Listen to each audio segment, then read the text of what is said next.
waiting for Joey. Hey, Hey Ash, how are you doing? good. How are you? Doing well, thank you. Please be on this call. It's great to be here. Great to Yeah, see I you. appreciate it. Thanks for your time, man. It's really nice to have you. Absolutely. I love talking about the E-2 visa because it is so flexible and provides so many different options for investors, entrepreneurs, as well as people who work for companies. A lot of people who think about E-2, they think about just the investor. True.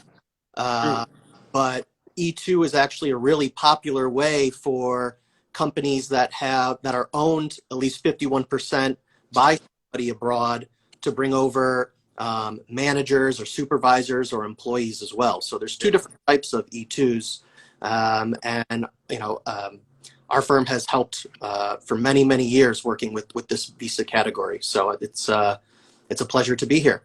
that's awesome. Thank you for that. I appreciate it. Let me actually go back because I was just telling you actually before I invited you. I was just saying that I had the. I was thinking about this today. Naturally, I think we known each other for 9, 10 years now, Yeah, it's been a if long time. not more. Yeah, and I've I've got had the obviously pleasure. I know. Me too. I get a haircut. That's why. But I've had the pleasure of working with you for a long time, and I was saying that you were one of the best immigration attorneys that I've ever, or best attorney that I've ever known.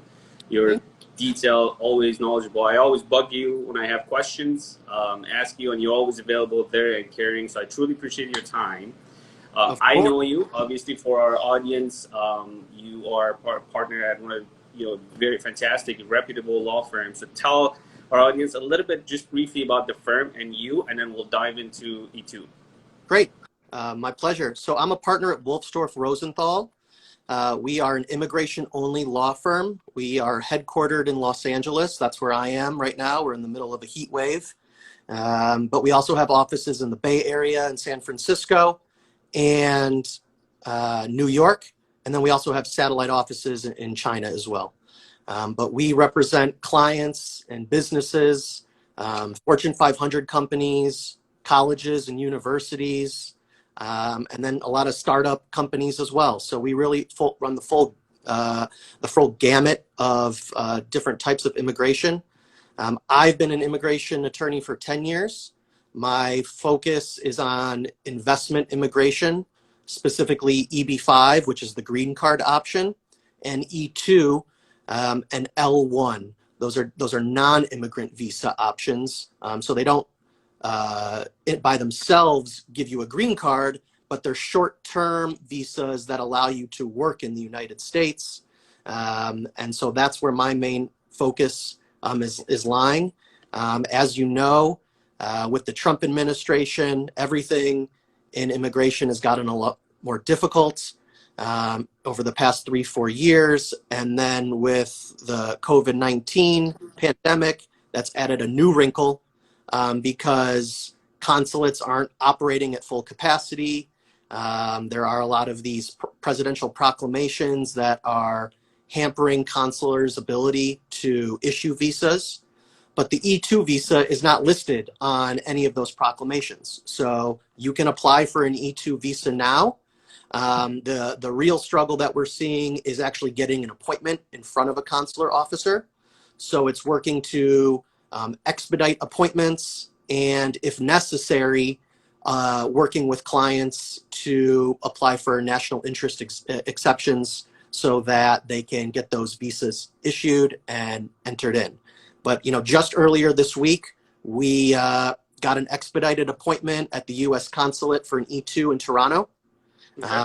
and the investor was able to come on in, and he's here now. He started his E-2. He's able to work for his business, and so we've had a lot of success, and I hope we can have more success in the future.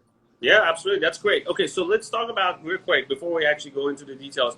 If for someone maybe that has heard what E2 is, or someone has never heard what E2 is, just a few minutes, break down like what is an E2 visa. Sure. So an E-2 visa is a non-immigrant visa that allows an individual who has the nationality of a country that has a treaty with the United States related to commerce to invest into a company and to direct and develop that company in the United States, or to work for that company as an executive or a manager or an employee with specialized knowledge. And so the E-2 visa, it's an entrepreneurial visa. And the way that it works is, and something that this is often confused, and I always explain this to clients, there's a difference between having a visa and having valid status in the United States. Yeah, I was going to ask you that. Yeah, a visa just allows you to make an application for admission at a U.S. port of entry. Once you are actually admitted, then you have 2-year status in the United States on an E-2. And during that time, you can leave and enter as much as possible. And every time that you re-enter the United States during the validity of your visa, and the validity of your visa is dependent on the country which you're applying from. So, and so the Department of State has what they call a reciprocity schedule. Mm-hmm. And, you know, for some countries, it's 1 year. For some countries, it's 2-3 years, but you can get up to a 5-year visa. And you can travel in and out of the United States without having to go back to the consulate during the validity of your visa. Every time you come in, you get a 2-year period in the United States. If you don't want to leave the United States, you can apply for an extension with USCIS and remain here. So that's sort of the process. You have to look at the country, though, of your nationality, and look at the actual treaty to see how long that visa is valid for. So let's say I'm from a country that it's, let's say, 5 years validity, and I come in on that visa, and I'm actually allowed, my status is for 2 years, correct? Correct. Right. So if I don't leave the U.S. during however long that I'm running actually my business, if I do not leave, every 2 years I can extend my visa. Exactly. You file my status. Exactly. You file an extension of status with USCIS. Yeah. File it. Your E-2 status is automatically extended for 240 days. And then when they make the decision, you'll get a new 2-year period. Got it. But if I leave the U.S. during that 5 years that my visa is good for, right, then I'm still okay. I can come back. If it's after that 5 years, then I need to reapply and get a new, basically, visa. Exactly. You got to go back to the consulate, reapply, and then re-enter, and then you'd get a new 5-year visa, and you'd re-enter, and you'd get that new 2-year status. And so that brings up, let me ask you a quick question here, actually. So then let's say I am in the U.S., the 5-year passes. No, actually, you already said that's the status, so I don't need to, even if the 5 years passes and I do not leave the U.S., right, I don't have to renew anything. I could just renew it with USCIS. Correct. The E-2 is great because you can stay here indefinitely, as long as you don't travel, because if you wouldn't have that visa, Sure. You can stay here indefinitely as long as you continue to direct and develop that business. That's great. Okay. And the other benefit, I mean, there's a lot of advantages to E-2, and I'm just going to list some of them off right here. Please. You don't have to be in the United States that much at all. If you have other businesses that you're running abroad, then you don't have, there's not a set amount of time that you have to be here the way that there is for like a green card, where if you're here for a long period of time, USCIS can say that you've abandoned your green card. There's no issue with that with the E-2. Okay. Another benefit, and this has to do with tax issues, is that you can avoid taxation on your worldwide income if you're not in the United States for a certain amount of time, which is nice. It's that 180-day rule. So if you have income that's generated outside of the United States and you don't want to give that to Uncle Sam, then you can, work with your tax attorney, work with your immigration attorney, and make sure that you don't stay in the United States for that period of time and keep some of your hard-earned money. The other benefit that I see, obviously your children can go to school, and your spouse, once in the United States, can apply for an employment authorization document, and the spouse can work wherever he or she may want. That's a great benefit. Yeah, that's a huge. So then to go back, so if I'm an E2 investor, my children and spouse can accompany me to the United States.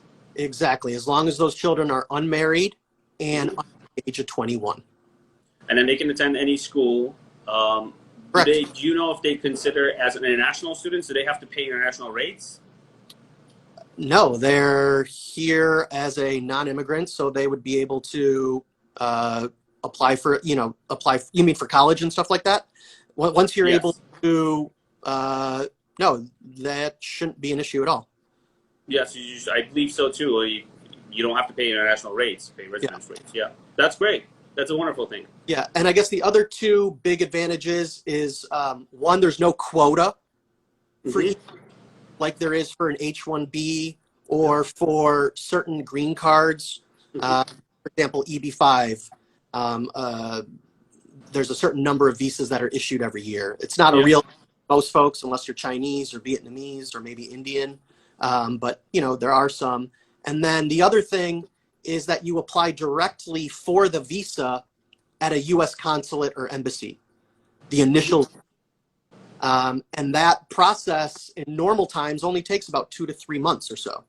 No, that's great. And so you don't have to even deal with USCIS unless you're applying for an extension. That is really nice because USCIS in general just takes a little bit longer, I think, than when you're dealing with the U.S. Department of State at a U.S. consulate or visa, or excuse me, at a U.S. consulate or embassy. So that's great too. There are a lot of benefits, and again, it's working with an immigration attorney. Every consulate has their own requirements, and so you have to kind of prepare the application exactly as the consular officer wants to see it. Yeah. And that's what we do all the time. This is one of our main areas of business. Our firm has over 20 attorneys. I would say E2 is one of our stronger areas just because we've been doing it for 20, 30 years or so. That's great. So let me ask you this. That's wonderful. Some of the common questions that obviously we got already, I think we covered it in terms of if my family can come, yes, the children can go to school, wife can attend or can obtain a work authorization and actually work at anywhere, or spouse, your spouse is an E2 investor. One of the questions that I got, which is interesting that I'd love for us to discuss this, what are the challenges of E2 when you apply for it? Sure. So I think the biggest challenge, I'm going to say two. Number one is that the consulate wants to see that this business is active and operating. That's one of the requirements. And so, it's not like a paper business. It's not something that is set up for you to come into the United States and run prospectively. They want to see that the business has already been established. And because of Donald Trump's Buy American, Hire American, ideally they want to see that you're going to be hiring U.S. employees. That's a huge consideration. And so I always like, if possible, having that business set up. One of the things, they actually just updated the what's it called? The Foreign Affairs Manual, which is what the consular officers read. And they say you don't actually need a physical office space anymore. That's no longer a requirement for an visa, which is very strange. That's what it says. In practice, a U.S. consular officer wants to see that you have a business set up, that the money has been invested, and that there is contracts in place, revenue coming in, employees already hired. And so one question that I get often is, well, can we structure it in a way so that my investment only goes in if the visa is issued, right? They want to make sure that they're going to get the immigration benefit before they invest a substantial amount of money. And so it is allowed to use an escrow agreement where the money is put into escrow and the money is released as long as it is contingent solely on the issuance of the visa. That is allowed for the Foreign Affairs Manual. But in practice, I think that makes things a little bit more complicated because consular officers want to see that this thing is an ongoing concern.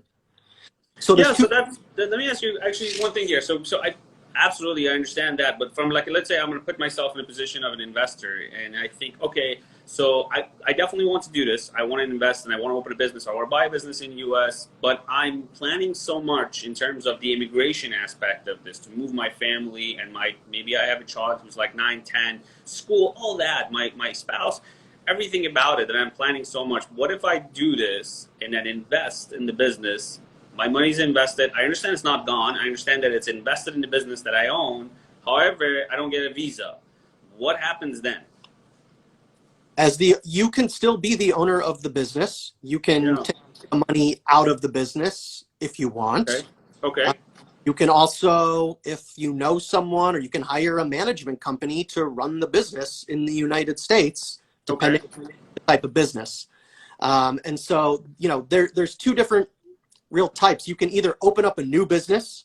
In US, the consulate wants to see a business plan showing how you're going to earn money, showing how that it is not marginal, meaning it's going to make enough money to pay more than just you and your family, and so that you guys can live. Mm-hmm. Or you can purchase an existing business.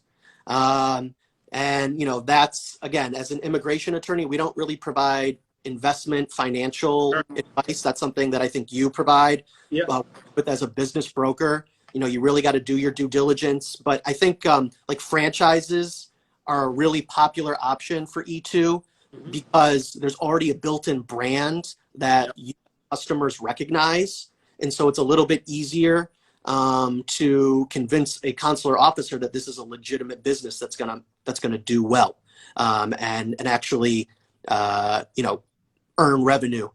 So that's one thing that I think a lot of our clients look to. And what's also nice is that there's already a when you work with a franchise, there's already a business plan sort of in place. They're not going to give you that franchise unless they think it's going to be successful. Sure. Right? Kind of have that. You sort of have a separate level of due diligence from the franchisor that the business is going to do well. The big thing that I always see is the regulations call for a substantial investment. Well, what is substantial? It's enough to make sure that the business runs successfully. There's no set amount. So, if you're going to be creating a huge tech company and it's going to cost $10 million to set up, well, then you're going to have to put a little bit more money in than if you're just going to be running a bakery or a coffee shop or something else. So it really depends on the business. The way I like to advise clients is substantial means a minimum of $100,000. I think that's a very safe way to proceed. Again, my goal is to get the visa. And we provide our clients with the advice that we know consular officers wants to see. 100K, 150K, I think it's very clear that that's a substantial amount of money. So you'd like to see 100, 150K. You don't like to see escrow. So you'd like to actually see the money going to the business that is definitely being spent, not sitting in an account waiting for a visa approval. Exactly. For example, I had 2 clients that applied for visas in London before the COVID-19 hit. One listened to me, one didn't listen to me. The one who didn't listen to me, he got office space, but he didn't hire any employees. He was waiting to purchase all the equipment before he applied, until after he.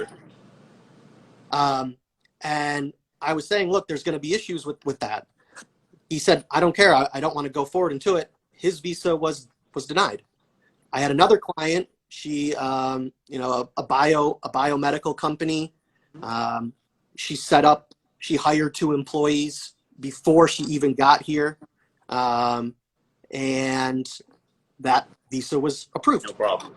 So again, it's just like there's what the regulations say, and then is best practices based on what the consular officer wants to see. Likes to see. That makes sense. Absolutely. Okay, so one of the actually you know, in our previous like posts and videos, we talked about this. Actually, I talked about this, but somebody raised a really good question. So I believe E-2, as you mentioned too, it's a non-immigrant visa, and it's not a dual intent. That means that your intention should be not to immigrate permanently to the U.S. Correct? Correct. That's a great question. And E-2 is a quasi dual intent visa. That's No. how.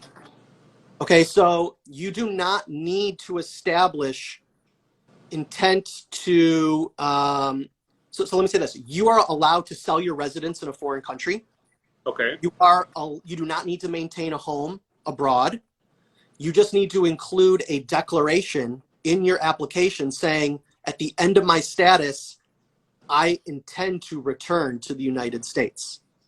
Okay. But because E2 can be extended indefinitely, you know, it's one of those situations where as long as you have that intent to leave, if and when the visa is no longer valid or the status is no longer valid, it isn't a problem at all. So it's a quasi intent, and that's specifically written into the foreign affair manuals.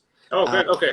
Okay. Because that was the question. The question was that how do I show, like, you know, there was a gentleman that was saying that if I, you know, putting like, let's say $200,000 in a business, that I need to, you know, sell certain things back home, and I'm putting a lot in this business, and I want to make sure this is successful and come here with my, you know, family. And how do I show that I don't have an intention? Because, you know, if the consular officer looks back, like, okay, so you just sold everything, you don't have anything, you don't have any ties except maybe your family members, there's nothing else back home. Exactly. A declaration of intent is something we include in all of our applications. And I'm just going to read what the Foreign Affairs Manual says. The expression of unequivocal intent to depart the United States upon termination of E-status is normally sufficient. Okay. This is usually it's a big issue, but it's a non-issue. As long as we have a declaration of intent, it's really not a big deal. What they want to see, though, let's say that you are also the beneficiary of a green card. Yeah. Let's say, you know, and there's a backlog, whether it's family-based or employment-based. You know, what they want to see is once that priority date becomes current, you're not going to necessarily be adjusting status in the United States. Okay. You're going to leave, apply for an immigrant visa abroad, and then re-enter with the immigrant visa. That's what the consulate wants to see. So let's say my mom is a U.S. citizen and she has applied for me, and I'm awaiting my green card. However, during the process, and I'm going to get my green card, let's say in 4 or 5 years. But right now, I apply for an E-2 and I get it, and I come to the U.S. and I renew my E-2 for another 2 years. So it's 4 years. Now the green card is available. I can get it. What the U.S. government likes to see is that I leave the U.S. Right? Correct. Okay.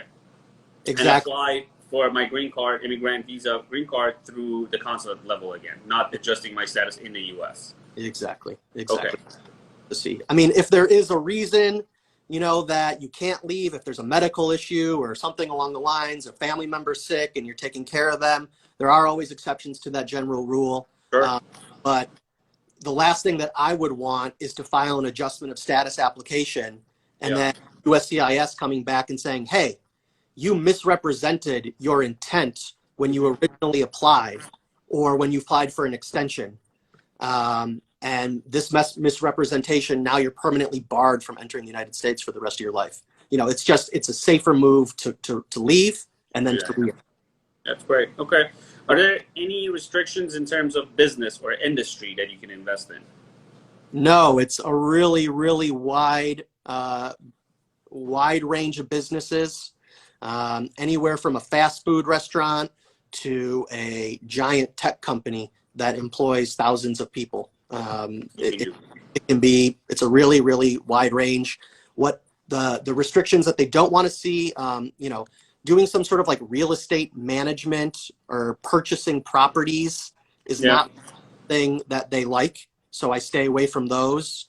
Also can't, open up a company to purchase a home that you're going to be living in. There's no business there. That's something that's raised. So really there has to be some sort of actual commercial activity and employees underneath you that are actually working for the business. That's what they want Have to you see. have you ever seen like a construction like company that is for the purpose of buying and fixing houses and selling it and continuing doing that?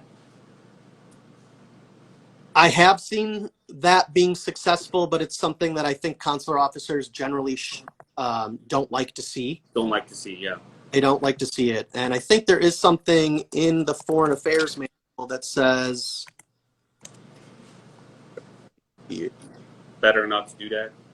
well, it's just saying that it's not really a commercial activity if you're Correct, just yeah. buying and selling property. But if you're managing the property, if you're doing construction and development, then yeah, that's absolutely commercial activity. There's a difference between development and creation of a new structure and business as opposed to just purchasing something and having, just being the owner of an asset.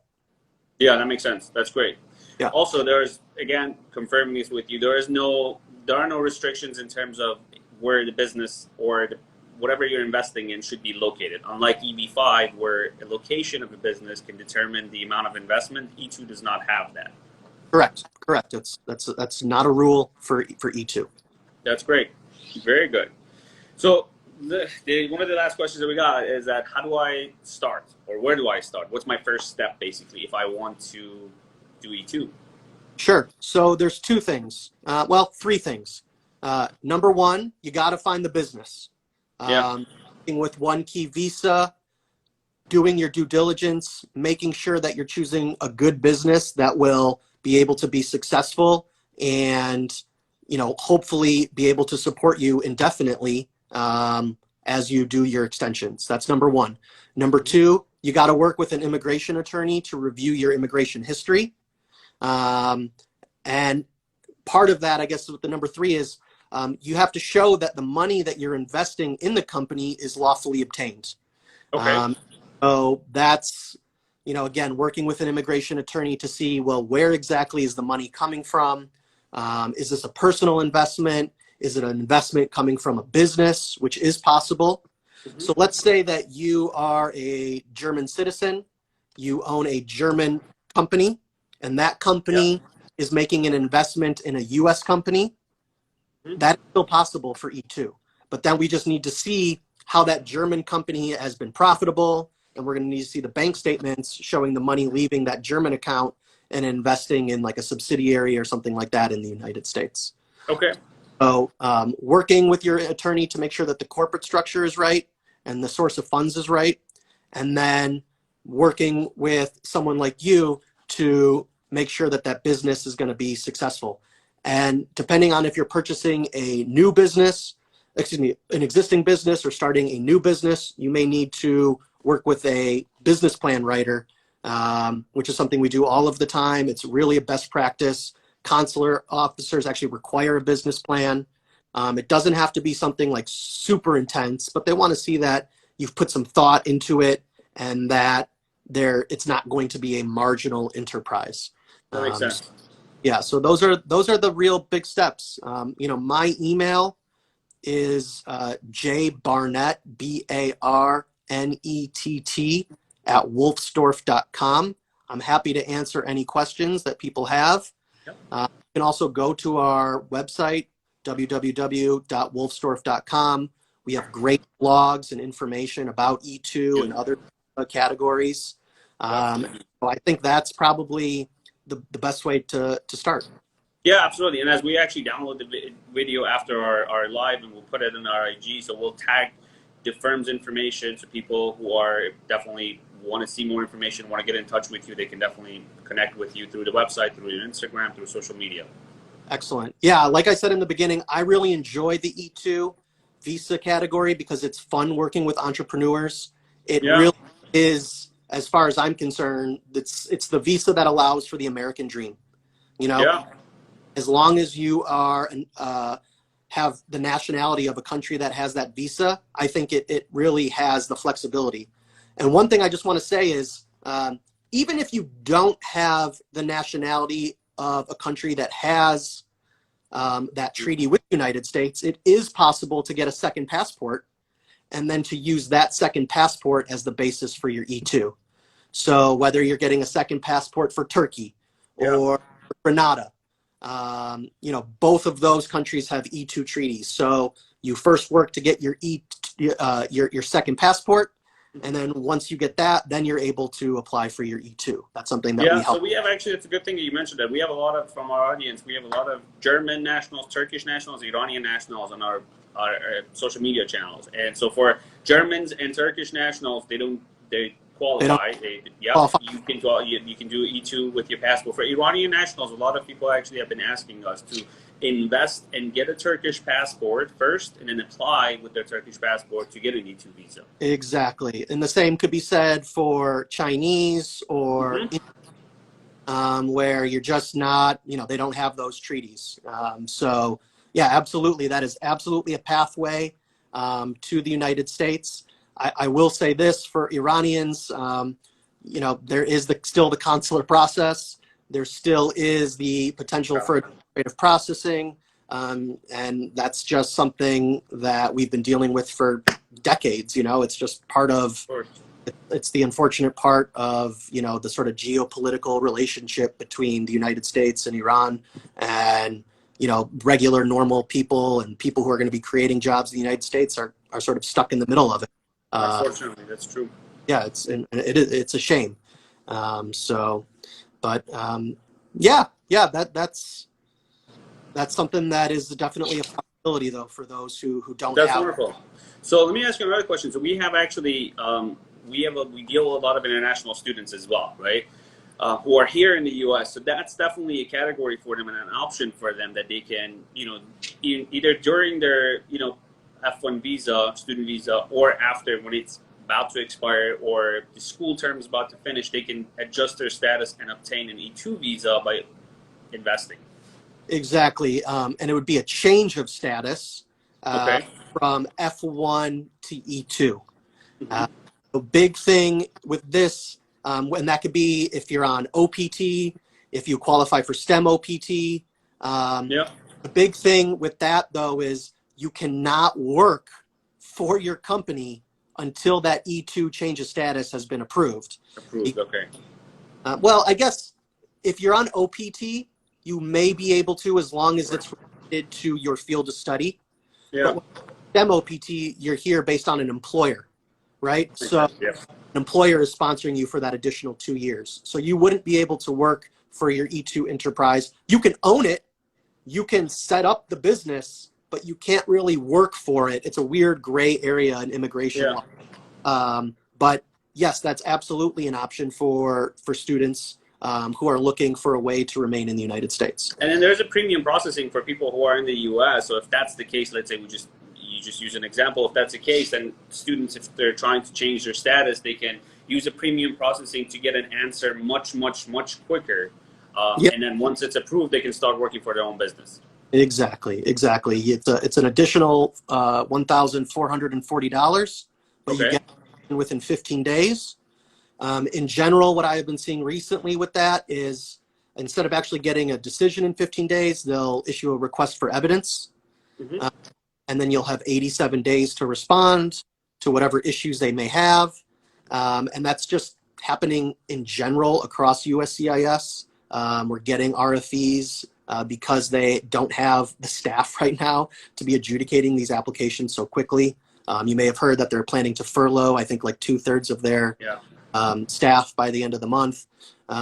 So, you know, but yes, it's absolutely much quicker. If not, you're looking at like I want to say like a 7 to 9 month period if you don't do the premium processing. And so planning ahead is absolutely important. If you're a student in the United States, you got to make sure that you give immigration enough time to approve your case.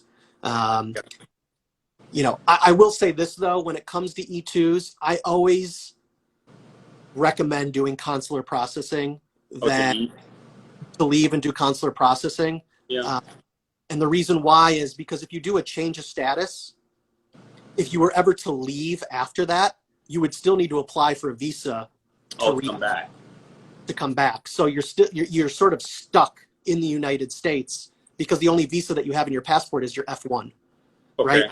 No longer studying and you're no longer on OPT or STEM OPT. then you can't use that anymore to come in. You would have to apply for a visa anyway. And so my general counsel is to go do consular processing. That's actually a great point. Does that have to be the home country of the student? So let's say if I'm a Turkish student, can I go to, let's say, Canada, to Toronto to actually get my E-2 visa? Or do I need to go back to like Turkey?